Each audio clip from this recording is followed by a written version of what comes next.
छत्रपती संभाजीनगरमध्ये रिक्षा चालकांच्या अडचणींमध्ये मोठी वाढ झाली असून LPG गॅसच्या दरवाढीमुळे उदरनिर्वाहाचा गंभीर प्रश्न निर्माण झाला आहे।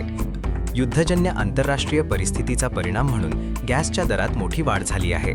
काही दिवसांपूर्वी 60 रुपये प्रति लिटर असलेला गॅस आता थेट 100 रुपयांपर्यंत पोहोचल्याने रिक्षा चालकांचे गणित पूर्णपणे बिघडले आहे। यासोबतच गॅसचा तुटवडाही तीव्र झाला असून पंपावर तासनतास रांगेत उभे राहावे लागत आहे।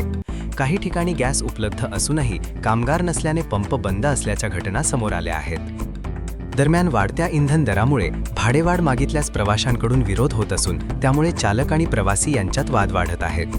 छत्रपती संभाजीनगर हे औद्योगिक क्षेत्र असल्याने मोठ्या प्रमाणावर कामगार वर्ग रिक्षावर अवलंबून आहे। मात्र गॅस तुटवड्यामुळे रिक्षा वेळेवर उपलब्ध होत नसल्याने कामगार व सामान्य नागरिकांचे हाल होत आहेत। अनेक रिक्षा चालकांनी कर्ज काढून रिक्षा घेतल्याने कुटुंबाचा खर्च भागवायचा की हप्ते भरायचे असा गंभीर प्रश्न त्यांच्यासमोर उभा राहिला आहे। या पार्श्वभूमीवर महाराष्ट्र कामगार विकास वाहतूक संघटनेचे जिल्हाप्रमुख बालाजी आडे सरकार यांनी जिल्हाधिकाऱ्यांकडे निवेदन सादर करत गॅस दर नियंत्रणात आणण्याची, तुटवडा दूर करण्याची आणि भाडेवाढ लागू करण्याची मागणी केली आहे।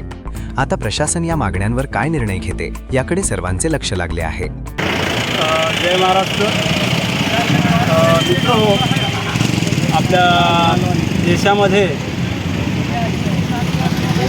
युद्धजन्य परिस्थिती असल्यामुळे प्रचंड गॅसची टंचाई भासत आहे। त्या अनुषंगाने सर्वात जास्त त्रास ऑटो रिक्षा चालकांना होतोय। कारण का तर तो रिक्षा चालक रिक्षावरच त्याचा घर अवलंबून असते, म्हणून इतर व्यवसाय तर डबघाईस आलेला आहे।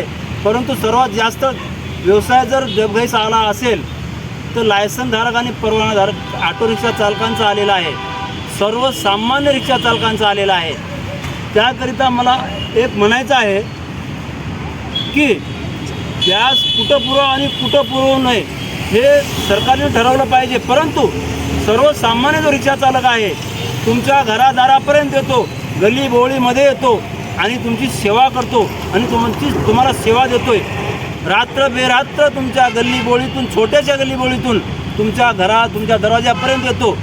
त्या रिक्षा चालकांचे आज या घडीला पाहता खूप मोठे नुकसान झालेले आहेत। कोणाचे हप्ते असतील, बचत गट असेल, रिक्षांचे 10-10 हजार हप्ते आहेत। त्या रिक्षा चालकांनी आज काय करायचं? मागील या 15 दिवसाच्या अगोदर 60 रुपये लिटर गॅस होता आणि आज 95 ते 100 रुपयापर्यंत गॅसचे रेट वाढलेले आहेत। आणि त्या व्यतिरिक्त प्रवास करत असताना, पॅसेंजर घेत असताना पॅसेंजरला जर रिक्षा चालकांनी वाढून रेट मागितले, वाढून पैसा मागितला तर सरळ पॅसेंजर म्हणतो की आम्ही कुठून द्यायचं। त्यांचं पण बरोबर आहे, पण त्यांनी दिलंच पाहिजे। का तर आमचे रेट वाढलेत, त्यानुसार हा रिक्षा चालक रेट वाढून घेणारच। वरून मी काल परवा बघितलं RTO ऑफिसहून अशी न्यूज आली की तुम्ही रेट ठरवणारे कोण, हे चुकीचं आहे। मग त्यासाठी आपण RTO अधिकाऱ्यांना मी सांगू इच्छितो, जिल्हाधिकाऱ्यांना मी सांगू इच्छितो की साहेब, रेट आपण वाढून दिलेले आहात, रेट गॅसचे वाढलेले आहेत, त्याकरिता सर्व रिक्षा चालकांचे सुद्धा रेट दर वाढले पाहिजे। विशेष करून हा आपला छत्रपती संभाजीनगर औरंगाबाद जिल्हा औद्योगिक क्षेत्र म्हणून ओळखला जातो। जास्तीत जास्त कामगार वर्ग आपल्याच औद्योगिक क्षेत्रामध्ये, आपल्या जिल्ह्यामध्ये आहेत। साहेब, मी एक सांगू इच्छितो की रिक्षा चालक आणि या रिक्षा चालकावर कामगाराचं उदरनिर्वाह आहे आणि कामगाराची ड्युटी आहे। टाईम टू टाईम नेऊन सोडणारा हाच रिक्षा चालक आहे। आज आपण देत नाही,